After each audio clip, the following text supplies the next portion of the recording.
Have you ever heard of a household pet kept specifically to fend off ghosts and absorb dark magic? In the ancient Malay archipelago, villagers didn't look at the Ikan Puyu, the climbing perch, as an ordinary catch. They relied on it as a critical piece of supernatural security. Families kept these small fish in earthen clay pots right by their front and back doors. The belief was that the fish acted as a sponge for black magic, or santau. If a rival sent a deadly curse toward your home, the fish would absorb the hit, dying suddenly to spare the homeowner.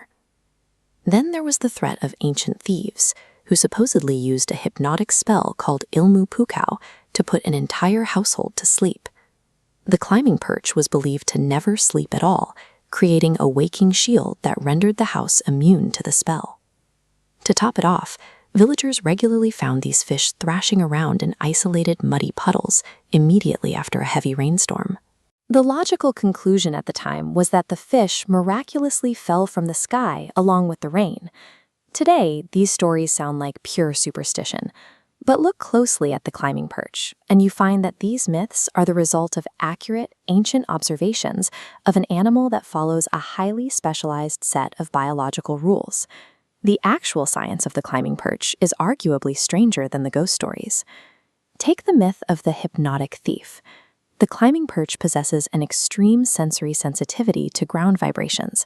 When a prowler sneaks around a stilted wooden house at night, the vibration of an intruder's footstep travels through the floorboards and directly into the clay pot.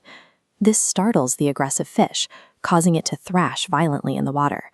That loud splashing in the dead of night acts as an organic burglar alarm, waking the homeowner and ruining the thief's stealth.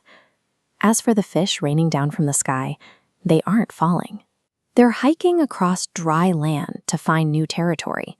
When a climbing perch's water source dries up, it uses its rigid, sharp pectoral fins to grip the earth, physically hauling its body across the mud to reach a fresh puddle. Its sudden appearance after a storm and its anti-stealth abilities are specialized survival mechanisms evolved for navigating a volatile environment where water sources constantly vanish and reappear. This brings us to the black magic myth.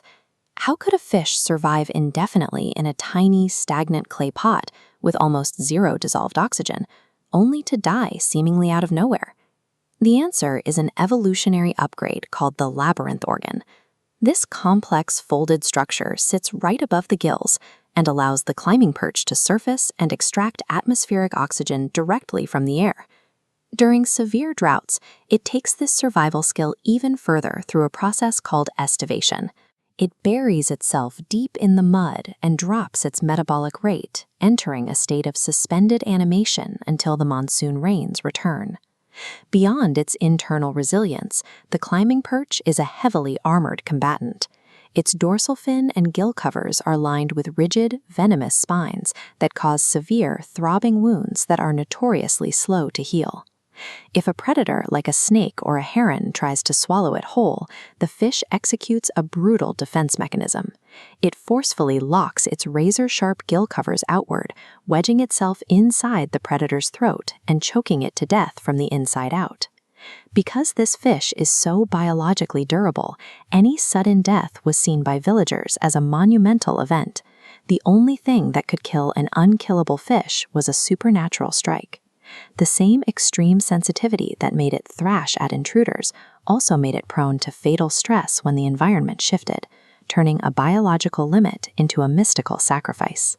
Put yourself in the shoes of the ancient people who lived alongside this creature. They didn't have access to modern zoological vocabulary to describe advanced evolutionary biology, but they watched a fish drag itself across dry land, breathe the open air, and violently splash at invisible threats in the dead of night. Through that lens, attributing these abilities to magic was a logical framework. These myths represent a system of indigenous science, deeply observant ecological knowledge encoded into stories to ensure it survived the passage of time. The story of the climbing perch stands as a testament. Sometimes the most unbelievable magic is just biology we haven't decoded yet.